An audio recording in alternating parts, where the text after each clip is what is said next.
জানাবো গ্রামের মুরব্বীদেরকে, আজকে সবার সম্মানিত সভাপতিকে, যে আমি আপনাদের কাছে আজকে প্রধান অতিথি নয়, প্রধান অতিথি আপনাদের মধ্যে একজনকে করবেন।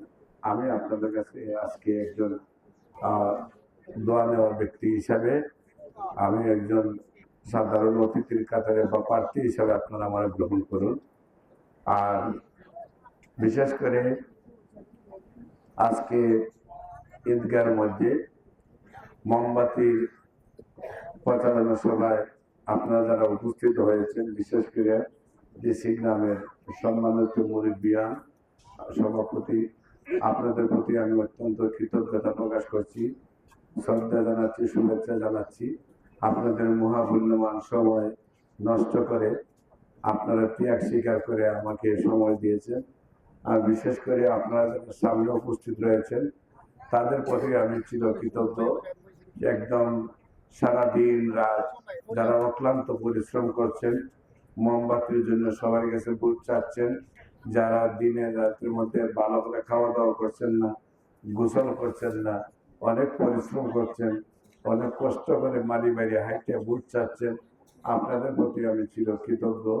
আমি আপনাদের সেই ঋণ কোনোদিন পরিশোধ করতে পারবো না। আমি শুধু আজকে আপনাদের কাছে আল্লাহর কাছে এই দোয়াটুকু করবো, আপনারা যে পরিশ্রম করতেছেন সেই পরিশ্রমের যেন আল্লাহ কবুল করে আমাদের সংসদে যেন আল্লাহ রাসূলের পক্ষে কথা বলার সুযোগ দেন। আল্লাহ যেন আমাদেরকে কুরআন হাদিসের কথা বলার সুযোগ দেন, নারায়ে রিসালাতের কথা বলার সুযোগ দেন। অসহায় গরিব দুঃখী মানুষের পাশে আহলে সুন্নাত ওয়াল জামাতের পক্ষে দাঁড়ানোর সুযোগ আমাকে আল্লাহ দেন সংসদ ভবনে।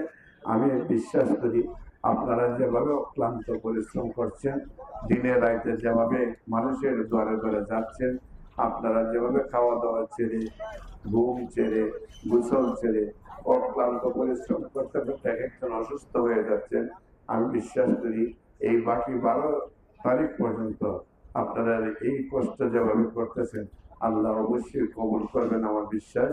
আপনাদের সবাই আমাকে যেভাবে সহযোগিতা করতেছেন সেই জন্য আপনাদের প্রতি কৃতজ্ঞতা জানিয়ে, ভালোবাসা জানিয়ে, সহযোগিতা কামনা করে বাংলাদেশে মোহাম্মদকে হবিগঞ্জের 3 আসন হবিগঞ্জ স্বাস্থ্যগঞ্জ ঢাকায় বিজয়ী করার জন্য আবেদন জানিয়ে সাধারণ জনগণ যারা রয়েছেন বিশেষ করে তাদের প্রতি আমি আবেদন রেখে, আমি আপনাদেরই সন্তান, খুবই সাধারণ একজন মানুষ, সাধারণভাবে আপনাদের সাথে বেড়ে উঠেছি, সবসময় আপনাদের পাশে ছিলাম, বর্তমানেও আপনাদের পাশে থাকতে চাই, ভবিষ্যতে যাতে আপনাদের পাশে থাকতে পারি এই আল্লাহর কাছে দোয়া করি এবং আপনাদের সবাই প্রতি কৃতজ্ঞতা জানাচ্ছি। আপনাদের মহামূল্যবান সময়গুলি আমাদের সুন্নাত ওয়াল জামাতের জন্য ব্যয় করার জন্য।